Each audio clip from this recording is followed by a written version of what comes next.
ಸ್ನೇಹಿತರೆ ನಮಸ್ಕಾರ. ಹೇಗಿದ್ದೀರಾ ಎಲ್ಲರೂ? ಸ್ನೇಹಿತರೆ, ಯಾರಾದರೂ ಮೊದಲನೇ ಬಾರಿ ನಮ್ಮ ಚಾನಲ್ ನೋಡ್ತಿದ್ರೆ ಈಗಲೇ ಸಬ್ಸ್ಕ್ರೈಬ್ ಮಾಡ್ಕೊಳ್ಳಿ. ಹಾಗೆ ಪಕ್ಕದಲ್ಲಿ ಕಾಣೋ ಬೆಲ್ ಐಕಾನ್ ಒತ್ತಿ. ಈ ರೀತಿ ಮಾಡೋದ್ರಿಂದ ನಾನು ಮಾಡುವಂಥ ಎಲ್ಲ ಸುದ್ದಿಗಳು ನಿಮ್ಮ ಗಮನಕ್ಕೆ ಬಿಡ್ತವೆ. ಒಂದು ಒಳ್ಳೆಯ ಸಂದೇಶ ಕೊಡೋಕ್ಕೆ ನಾನು ಒಂದು ಸುದ್ದಿ ಮಾಡಿದ್ದೀನಿ. ಗೊತ್ತಿರುವಂಥ ಸಂದೇಶ ನೂರಾರು ಜನಕ್ಕೆ ಗೊತ್ತಾಗಲಿ ಅಂಥೇಳಿ ಈ ಚಾನಲ್ ಮಾಡಿರೋದು ಅಷ್ಟೇ, ಇನ್ನೇನು ಬೇರೆ ಉದ್ದೇಶ ಏನಿಲ್ಲ. ಸ್ನೇಹಿತರೆ, ನೀವು ಈ ಟೈಟಲ್ ನೋಡಿದ್ರೇ ಇನ್ನೇನು ಸಂತೋಷ ಮಾಡ್ತಿರೋ ಮಾಡ್ಕೊಬಿಡಿ, ಹತ್ತಿರದಲ್ಲಿ ಎಲ್ಲರ ಸಾವು ಒಂದೇ ಸಲ ಬರುತ್ತೆ ಅಂತ ಒಂದು ಟೈಟಲ್ ಇಟ್ಟು ಈ ವಿಡಿಯೋ ಮಾಡಿರೋದು. ಸ್ನೇಹಿತರೆ, ಅದು 100% ಸತ್ಯವಾದ ಮಾಹಿತಿ. ಯಾಕಂತ ಹೇಳಿದ್ರೆ ಈಗಿನ ನಮ್ಮ ಜೀವನ, ನಮ್ಮ ಭೂಮಂಡಲ, ಆ ಭೂಮಂಡಲ ಅನ್ನೋದು ಒಂದು ಹಡಗು. ಆ ಹಡಗಿನಲ್ಲಿ ಪ್ರಯಾಣ ಮಾಡುವಂತಹ ಪ್ರತಿಯೊಬ್ಬರು ಸರಿಯಾದ ರೀತಿಯಲ್ಲಿ ದಡಕ್ಕೆ ಸೇರಬೇಕಾದ್ರೆ ಹಡಗು ಸರಿಯಾದ ರೀತಿಯಲ್ಲಿ ಇರಬೇಕು. ಪ್ರಕೃತಿಯ ಪ್ರತಿಯೊಂದು ವಿಕೋಪಗಳನ್ನು, ಪ್ರಕೃತಿಯ ಸಮತೋಲನವನ್ನು ಕಾಪಾಡಿಕೊಂಡು ಹೋಗಬೇಕಾದ್ರೆ ಆ ಹಡಗು ಗಟ್ಟಿಮುಟ್ಟಾಗಿ ಎಷ್ಟು ಗಾಳಿ ಬರುತ್ತೋ ಅದನ್ನು ತಡೆಯುವಂತಹದ್ದು, ಗಾಳಿಗೆ, ಬೆಳಕಿಗೆ, ಬಿಸಿಲಿಗೆ ತಡೆಯುವಂತಹ ಶಕ್ತಿಯುತವಾದ ಆ ಬಲ ಅನ್ನೋದು ಆ ಹಡಗು ಹೊಂದಿರಬೇಕಾಗುತ್ತದೆ. ಆ ಹಡಗು ಕಾಪಾಡುವಂತಹ ವ್ಯಕ್ತಿ ಸರಿಯಾದ ರೀತಿಯಲ್ಲಿ ಗಮನಿಸಬೇಕು. ಆ ರೀತಿ ನಮ್ಮ ಭೂಮಂಡಲವನ್ನು, ಏನಿದೆ ನಮ್ಮ ಭೂಮಂಡಲವನ್ನು ಕಾಪಾಡುವಂತಹ ವ್ಯಕ್ತಿ ಅನ್ನೋದು ಸರಿಯಾದ ರೀತಿಯಲ್ಲಿ, ಭೂಮಂಡಲ ಅಂದರೆ ಇಡೀ ಭೂಮಿಯನ್ನು ಅಂತ ಒಬ್ಬರೇ ಮಾಡೋಂಗಿಲ್ಲ. ನಮ್ಮ ದೇಶದ ಬಗ್ಗೆ ಬರೋಣ. ನಾವು ನಮ್ಮ ದೇಶದ ಬಗ್ಗೆ ಬಂದಾಗ, ನಮ್ಮ ದೇಶ ಅನ್ನೋದು ನಾವೊಂದು ನಮ್ಮ ಹಡಗು ಅಂತ ಯೋಚನೆ ಮಾಡಿದ್ರೆ, ನಮ್ಮ ದೇಶದಲ್ಲಿ ಬರುವಂತಹ ಪ್ರಕೃತಿಯನ್ನು ಕಾಪಾಡಿಕೊಂಡು ಸಮತೋಲನವನ್ನು, ಗಾಳಿಯನ್ನು ತಡೆಯುವಂತಹ, ಬೆಳಕನ್ನು, ಬಿಸಿಲನ್ನು ತಡೆಯುವಂತಹ ಪ್ರಕೃತಿಯನ್ನು ಸೃಷ್ಟಿ ಮಾಡಿಕೊಂಡು ಜೀವನ ಮಾಡ್ಕೊಂಡು ಹೋಗಬೇಕಾಗ್ತದೆ. ಆದರೆ ಇವತ್ತಿನ ದಿನಗಳಲ್ಲಿ ಇಡೀ ದೇಶವನ್ನು ನಡೆಸುವಂತಹ ಒಬ್ಬ ವ್ಯಕ್ತಿಗೆ ನಾವು ಪ್ರತಿಯೊಂದು ಹಕ್ಕನ್ನು ಕೊಟ್ಟಿರ್ತೀವಿ. ಅವರ ಮೇಲೆ ಅವಲಂಬಿಸಿರುತ್ತೆ. ಬೇರೆಯವರು ಏನು ಬೇಕಾದರೂ ಮಾಡೋಕ್ಕಾಗಲ್ಲ. ಉದಾಹರಣೆಗೆ ನಾನು ಕೊಡ್ತೀನಿ. ಒಂದು ಪ್ರಕೃತಿಯಲ್ಲಿ ಮರಗಳನ್ನು ಹೊಡಿತಾ ಇರೋ ಅತಿ ಹೆಚ್ಚು ಮರಗಳನ್ನು, ಅದನ್ನು ತಡೆಯುವ ಶಕ್ತಿ ಯಾರಿಗೆ? ಸರ್ಕಾರಕ್ಕಿರುತ್ತೆ. ಸರ್ಕಾರ ಅನ್ನೋದು ಒಂದು ಮರ ಹೊಡಿಬೇಕಾದ್ರೂ ಅದನ್ನು ಪರ್ಮಿಷನ್ ಬೇಕಾಗುತ್ತದೆ. ಅದನ್ನು ಕೇಳಿ ಹೊಡೆಯುವ ಥರ ಇದ್ದರೆ ಯಾರೂ ಮರಗಳನ್ನು ಹೊಡೆಯಲ್ಲ. ಅದೇ ರೀತಿಯಲ್ಲಿ ಮರಗಳನ್ನು ಬೆಳೆಸಬೇಕಾದ್ರೆ, ಬೆಟ್ಟಗುಡ್ಡಗಳಲ್ಲಿ ಮರಗಳನ್ನು ಉಳಿಸಬೇಕಾದ್ರೆ ಅರಣ್ಯಾಧಿಕಾರಿಗಳು ಬರ್ತಾರೆ. ಇದು ಸರ್ಕಾರ ಬರುತ್ತೆ. ಇಲ್ಲಿ ಕೂಡ ಸರ್ಕಾರ ಬರುತ್ತೆ.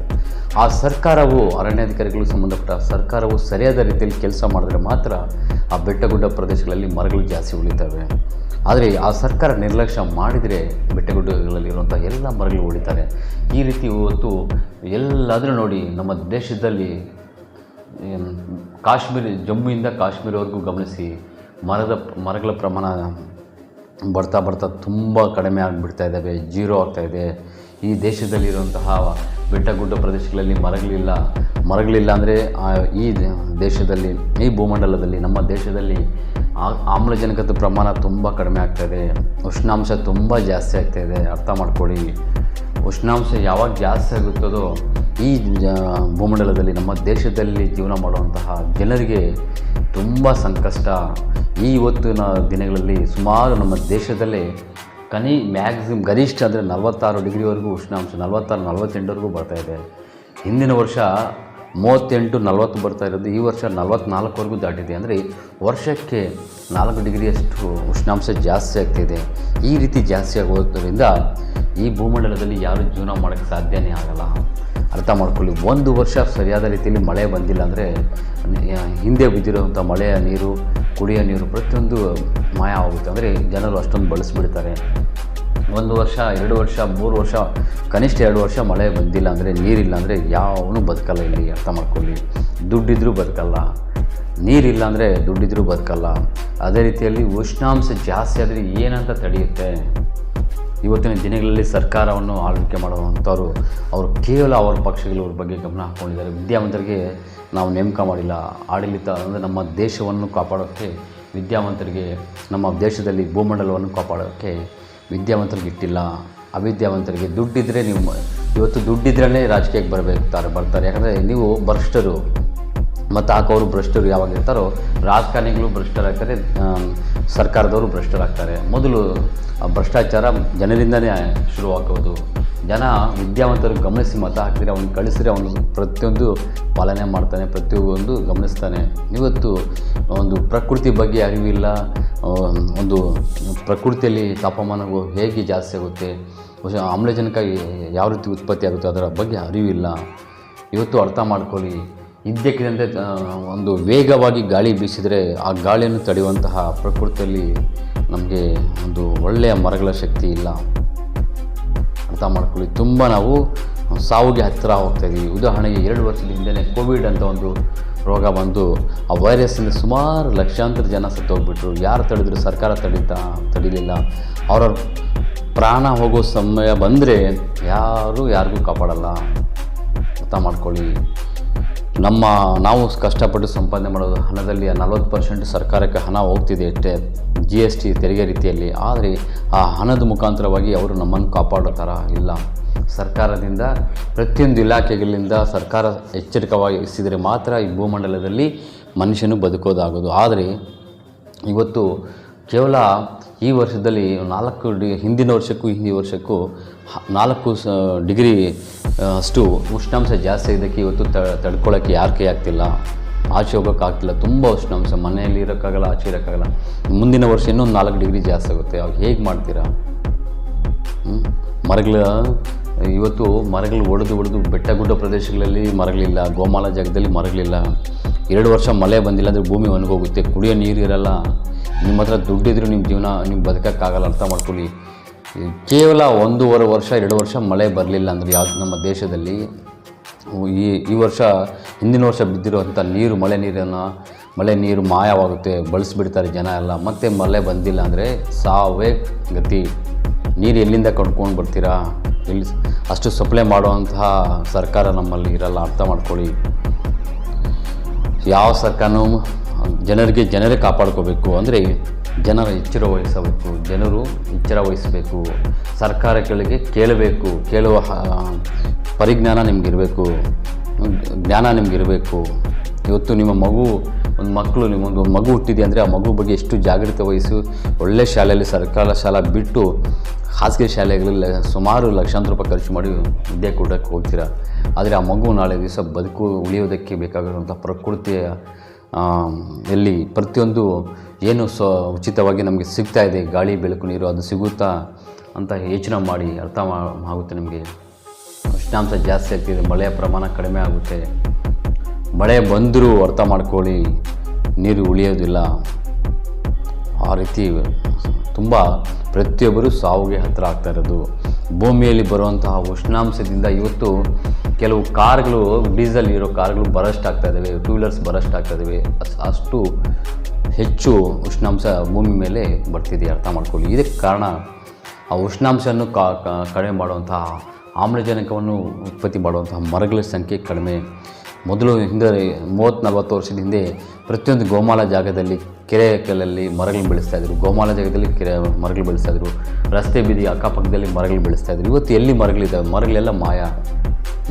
ಮರಗಳು ಬೆಳೆಸೋಣ ಅಂತ ಯಾರಿಗೂ ಪರಿಜ್ಞಾನನೇ ಇಲ್ಲ. ಈ ರೀತಿ ಇರೋದರಿಂದ ತುಂಬಾ ಸಮಸ್ಯೆ. ಅರ್ಥ ಮಾಡ್ಕೊಳ್ಳಿ. ಜಸ್ಟ್ ಕೇವಲ ಕೋವಿಡ್ ಬಗ್ಗೆ ಗಮನಿಸಿ. ಕೋವಿಡ್ ಬಂತು, ಲಕ್ಷಾಂತರ ಜನ ಸತ್ತೋಗ್ಬಿಟ್ರು. ಸಾವು ನೂರಾರು ಕೋಟಿ ಇರುವಂತಹ ಮಿನಿಸ್ಟ್ರಿಗೂ ಬದುಕೋಕ್ಕೆ, ಅವನ ಹತ್ರ 100 ಕೋಟಿ ಇದ್ದರೂ ಆ ಸಾವಿಂದ ಬದುಕೋಕ್ಕೆ ಸಾಧ್ಯ ಆಗಲಿಲ್ಲ. ಆ ರೀತಿ ಸಾಮಾನ್ಯ ಜನರು ನಾವೆಷ್ಟು ಅರ್ಥ ಮಾಡ್ಕೊಳ್ಳಿ. ನೀರು ಸಿಗಲಿಲ್ಲ ಅಂದರೆ ಸತ್ತೋಗ್ತಾರೆ, ಉಷ್ಣಾಂಶ ಜಾಸ್ತಿ ಆಗಿಬಿಟ್ಟು ಸತ್ತೋಗ್ತಾರೆ. ವರ್ಷಕ್ಕೆ 4 ಡಿಗ್ರಿ ಅಷ್ಟು ವರ್ಷದಿಂದ ವರ್ಷಕ್ಕೆ ಜಾಸ್ತಿ ಆಗ್ತಿದೆ. ಇನ್ನೊಂದು 3 ವರ್ಷ, ಇವತ್ತು 44 ಇದೆ, ಇನ್ನು 3 ವರ್ಷಕ್ಕೆ 12 ಡಿಗ್ರಿ ಜಾಸ್ತಿ ಆದರೆ ಎಷ್ಟಾಯಿತು? ಸುಮಾರು 54 ಡಿಗ್ರಿ ಆಗುತ್ತೆ. 54 ಡಿಗ್ರಿಯಲ್ಲಿ ನೀವು ಆಚೆ ಹೋದರೆ ಸುಟ್ಟೋಗ್ತೀರಾ, ಬರಸ್ಟ್ ಆಗುತ್ತೆ. ಅರ್ಥ ಮಾಡ್ಕೊಳ್ಳಿ. ಈಗನಾದರೂ ಎಚ್ಚರ ವಹಿಸಿ ಮರಗಳನ್ನು ಬೆಳೆಸಬೇಕು. ಆಕ್ಸಿಜನನ್ನು, ಆಮ್ಲಜನಕವನ್ನು ಭೂಮಿ ಮಂಡಲದಲ್ಲಿ ಹೆಚ್ಚಿಲ್ಲ ಮಾಡಿಕೊಂಡು ಉಷ್ಣಾಂಶವನ್ನು ಕಡಿಮೆ ಮಾಡ್ಕೋಬೇಕು. ಇಲ್ಲವಾದರೆ ಪ್ರತಿಯೊಬ್ಬರ ಸಾವಿಗೆ ತಾವೇ ಕಾರಣ ಆಗ್ತೀರಾ. ನಾನು ಪ್ರತಿಯೊಂದು ವಿಡಿಯೋಗಳಲ್ಲಿ ಹೇಳ್ತಾನೆ ಇದ್ದೀನಿ, ಚಿಕ್ಕ ಮಕ್ಕಳಿಗೆ ಹೇಳಿದಂಗೆ ಮರಗಳನ್ನು ಬೆಳೆಸಿ ಅಂತ. ನೀವು ಕಷ್ಟಪಟ್ಟು 60 ಲಕ್ಷ 80 ಲಕ್ಷ 1 ಕೋಟಿ ರೂಪಾಯಿ ಕಟ್ಟಿ ಮನೆ ಕಟ್ತೀರಾ, ಜೀವನ ಪೂರ್ತಿ ಸಂತೋಷ ಇರೋಣ ಅಂಥೇಳಿ. ಆ ಮನೆ ಅಷ್ಟು ಕಷ್ಟಪಟ್ಟು ಕಟ್ತೀರಲ್ವ, ಆ ಮನೆ ಸುತ್ತಮುತ್ತದಲ್ಲಿ ನಿಮಗೆ ಬೇಕಾಗಿರೋಂತಹ ಉಷ್ಣಾಂಶ, ಆಮ್ಲಜನಕ, ಗಾಳಿ, ಬೆಳಕು, ನೀರು ಸಿಗುತ್ತಂತ ಯೋಚನೆ ಮಾಡಬೇಕು. ಇವತ್ತು ನೀರು ಮಾಯ ಆಗುತ್ತದೆ. ಕೇವಲ 1 ವರ್ಷ, 1.5 ವರ್ಷ, 2 ವರ್ಷ ಮಳೆ ಬರಲಿಲ್ಲ ಅಂದ್ಕೊಳ್ಳಿ, ಅಂತರ್ಜಲನೂ ನಿಂತೋಗುತ್ತೆ, ನೀರು ಮಾಯ ಆಗುತ್ತೆ, ಒಬ್ಬರಿಗೆ ಒಬ್ಬರು ಹೊಡೆದಾಡಬೇಕಾಗುತ್ತೆ, ನೀರಿಗೋಸ್ಕರ ಪ್ರಾಣಗಳಾಗುತ್ತೆ, ಎಲ್ಲಿ ನೋಡಿದ್ರು ಶವಗಳು ಬೀಳ್ತವೆ. ಭೂಮಂಡಲದಲ್ಲಿ ನೊಣಗಳು ಬಿದ್ದು ಸತ್ತೋಗಿರ್ತಾರೆ, ಆ ಥರ ಸಾವುಗಳು, ಜನರ ಸಾವುಗಳು ಆಗಿದ್ದಾವೆ ಜಸ್ಟ್ ಕೇವಲ ಕೋವಿಡಿಂದ. ಅಂತಹ ರೋಗಗಳು ಬಂದರೆ ಭೂಮಂಡಲದಲ್ಲಿ ಕಾಪಾಡುವಂತಹ ನಮಗೆ ಕಾಪಾಡೋದು ಪ್ರಕೃತಿನೇ, ಅರ್ಥ ಮಾಡ್ಕೊಳ್ಳಿ. ಮರಗಳ ಸಂಖ್ಯೆ ಯಾವತ್ತೂ ಮಾನವನಿಗಿಂತ ಮರಗಳ ಶಕ್ತಿ ಜಾಸ್ತಿ ಇರಬೇಕು, ಪ್ರಕೃತಿ ಚೆನ್ನಾಗಿರಬೇಕು.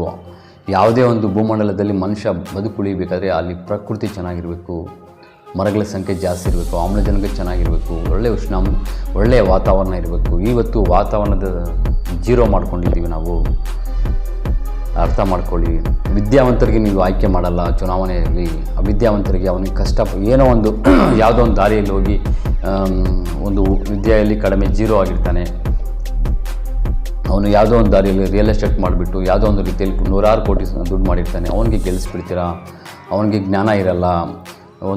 ಒಂದು ಕ್ಷೇತ್ರಕ್ಕೆ ಉದಾಹರಣೆಗೆ ನೋಡಿ, ಇವಾಗ ಹಾಸನ ಜಿಲ್ಲೆಗೆ ಒಂದು MP ಅಂತ ಒಬ್ಬರು ಮಾಡಿದಾಗ ಅವನು 10 ವರ್ಷದಿಂದ ಸುಮಾರು ಹೆಣ್ಮಕ್ಳ ಜೊತೆಯಲ್ಲಿ ಸರಸಾಟ ಆಡಿಕೊಂಡು ಅಭಿವೃದ್ಧಿ ಕಡೆ ಗಮನ ಹಾಕಿಲ್ಲ. ಇವತ್ತು ಯುವಕರಿಗೆ ಯಾವ ರೋಗ ಬಂತು, ಯುವಕರು ಚಿಕ್ಕ ವಯಸ್ಸರಿಗೆಲ್ಲ ಮಿನಿಸ್ಟ್ರಿ ಮಾಡ್ತಿರೋದು ಅವ್ರಿಗೆ ಅವ್ರ ಮೈಂಡಲ್ಲಿ ಬರೀ ಹೆಣ್ಮಕ್ಳ ಕಡೆ ಗಮನ ಇರುತ್ತೆ. ಪ್ರಕೃತಿಯ ಬಗ್ಗೆ, ಜನರ ಬಗ್ಗೆ, ಸಮಾಜದ ಬಗ್ಗೆ ಯೋಚನೆ ಮಾಡುವಂಥ ದೊಡ್ಡವ್ರಿಗೆ ಆಯ್ಕೆ ಮಾಡಿ ಕಳಿಸಿದರೆ ಸೆಂಟ್ರಲಲ್ಲಿ ಕೇಂದ್ರ ಇದ್ರ ಬಗ್ಗೆ ಧ್ವನಿ ಎತ್ತಿ ತೆಗೀತಾರೆ. ಇವತ್ತು ಇಷ್ಟೊತ್ತಿಗೆ ನದಿಗಳ ಜೋಡಣೆ ಆಗಬೇಕಾಗಿತ್ತು. ಪ್ರತಿಯೊಂದು ಕಡೆಯೂ, ಪ್ರತಿಯೊಂದು ಜಿಲ್ಲೆ, ಪ್ರತಿಯೊಂದು ತಾಲೂಕು ಮಟ್ಟಗಳಲ್ಲಿ ನೀರು ಸರಾಗವಾಗಿ ಜನರಿಗೆ ನೀರು ಸಿಗುವ ಥರ ಇವತ್ತು ಮಾಡ್ಕೋಬೇಕಾಗಿತ್ತು. ಪ್ರಕೃತಿ ಬಗ್ಗೆ ಅರಿವಿಲ್ಲ.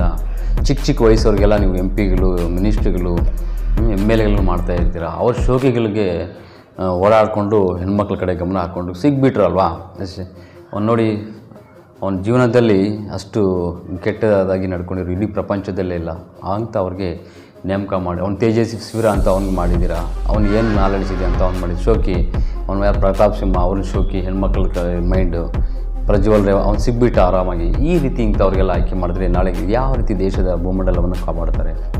ಸ್ನೇಹಿತರೆ, ಇವತ್ತು ಪ್ರಧಾನಮಂತ್ರಿಗೆ 10 ವರ್ಷ ಆಯಿತು ನರೇಂದ್ರ ಮೋದಿ ಅವ್ರಿಗೆ ಮಾಡಿ. ಏನು ಭೂಮಂಡಲದ ಬಗ್ಗೆ ಯೋಚನೆ ಮಾಡಿದ್ದಾರೆ, ಸಮಾಜದ ಬಗ್ಗೆ ಏನು ಯೋಚನೆ ಮಾಡಿದ್ದಾರೆ? ಅವ್ರು ಬಂದಾಗ 10 ವರ್ಷದಿಂದ ಏನು ಅವ್ರ ಟ್ಯಾಕ್ಸ್ ಯಾವ ರೀತಿ ಕಲೆಕ್ಟ್ ಮಾಡಬೇಕು ಜನರಿಂದ. ಇವತ್ತು ಜನರಿಂದ ನೀರಿನಿಂದ ಕೂಡ ಹಣ ಮಾಡೋಕ್ಕೆ ಹೊರಟಿದ್ದಾರೆ ಅವರು. ಹರ್ ಘರ್ ಜಲ್ ಅಂತ ಹೇಳಿಬಿಟ್ಟು ಪ್ರತಿಯೊಂದು ಮನೆಗೂ ನಲ್ಲಿ ಹಾಕಿ, ನಲ್ಲಿ ಕಡೆ ಮೀಟ್ರ್ ಫಿಟ್ ಮಾಡಿ ಎಷ್ಟು ನೀರು ಬಳಸಿದ್ರೆ ಅಷ್ಟು ದುಡ್ಡು ಕಟ್ಟಬೇಕು. ಕರೆಂಟ್ ಬಿಲ್ ಥರ ಮೊದಲು 50-100 ರೂಪಾಯಿ ಕರೆಂಟ್ ವಾಟರ್ ಬಿಲ್ ಬರ್ತಾಯಿತ್ತು. ಇವತ್ತು ನೀರಿಂದ ಕೂಡ 400-500 ತಿಂಗಳಿಗೆ ಮಾಡೋಣ ಅಂಥೇಳಿ ಇದರಲ್ಲಿ ಟ್ಯಾಕ್ಸ್ ವಸೂಲು ಮಾಡೋಕ್ಕೆ ಹೊರಟಿದ್ದಾರೆ ಅಂದರೆ ಅರ್ಥ ಮಾಡ್ಕೊಳ್ಳಿ. ಆದರೆ ಆ ನೀರು ಚೆನ್ನಾಗಿ ಸಿಗೋ ರೀತಿಯಲ್ಲಿ ಜನರಿಗೆ ಸೌಲಭ್ಯಗಳು ಉಚಿತವಾಗಿ ಸಿಗುವಂತಹ ದೇವರು, ಗಾಳಿ, ಬೆಳಕು, ನೀರು, ಇದರಿಂದ ಕೂಡ ಹಣ ಮಾಡೋಕ್ಕೆ ಕೊಡ್ತಾರೆ ಅಂದರೆ ಇನ್ನು ಜನರಿಗೆ ಎಲ್ಲಿ ಇವರು ಬದುಕುಳಿಸ್ತಾರೆ?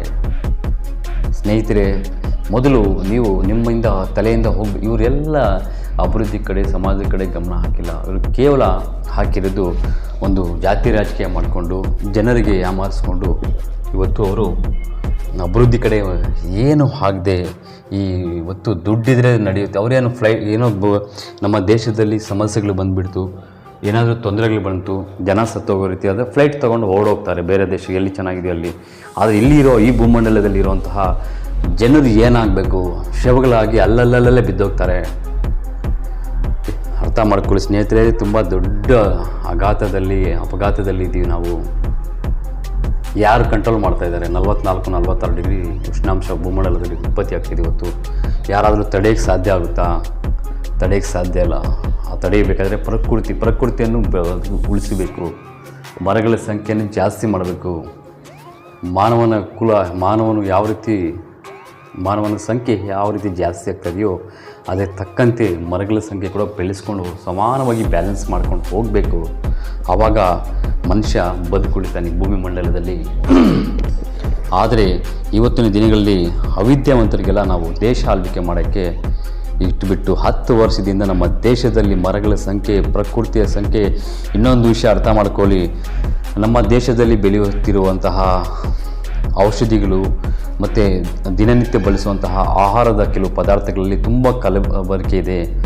ತುಂಬ ಒಂದು ತುಂಬ ಜಾಸ್ತಿ ಕಲಬೆರಕೆ ಇದ್ದು ಬೇರೆ ದೇಶವರು ಬಳಸ್ತಾ ಇಲ್ಲ. ಅದರಿಂದ ದೊಡ್ಡ ಸಮಸ್ಯೆಗಳಾಗ್ತಾ ಇದ್ದಾವೆ. ಇವತ್ತು ಬ್ಯಾನ್ ಮಾಡ್ತಾಯಿದೆ ನಮ್ಮ ದೇಶದ ಕೆಲವು ಪ್ರಾಡಕ್ಟ್ಸನ್ನು, ಯಾಕಂದರೆ ಕೆಮಿಕಲ್ಸ್ ಪದಾರ್ಥಗಳು ಜಾಸ್ತಿ ಮಿಶ್ರಣ ಆಗಿದೆ ಅಂತ. ಈ ಹಿಂದೆಯೇ ನೀವು ನೋಡ್ತಾ ಇದ್ದೀರ ಸುಪ್ರೀಂ ಕೋರ್ಟು ಬಾಬಾ ದೇವರಾ ಅವರದ್ದು ಪ್ರಾಡಕ್ಟ್ಸ್, ಪತಾಂಜಲಿ ಪ್ರಾಡಕ್ಟ್ಸ್ ಎಷ್ಟು ಕಲಬೆರಕೆ ಇದೆ ಅಂಥೇಳಿ ಸುಪ್ರೀಂ ಕೋರ್ಟ್ ಚಾಟಿ ಬೀಸಿ ಇವತ್ತು ನಿಲ್ಲಿಸಿದೆ.